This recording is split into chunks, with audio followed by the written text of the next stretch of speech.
কমৰবোৰত ডাঙৰীয়াই যিখিনি এপইণ্টমেণ্ট দিছিলে কিছু ইলিগেল আছে, সেই ইলিগেলবিলাক কেঞ্চেল হ'ব, আকৌ আমি নতুন দিব। এনেকৈ কৈছে কলকাতা ডিপাৰ্টমেণ্টক আকৌ আমাক ঘূৰাই দিব লাগে। এই হিচাপত প্ৰচেছটো কৰিছে, অলৰেডি উইড্ৰ কৰিছোঁ বোলে।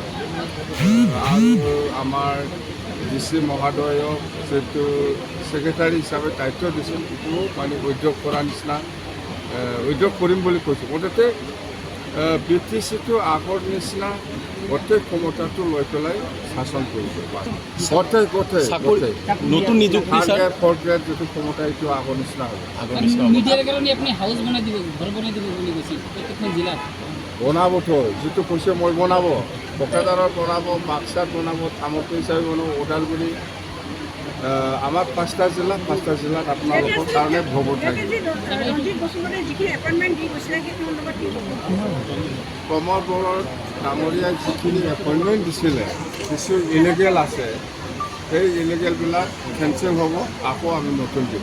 বিল্ডিং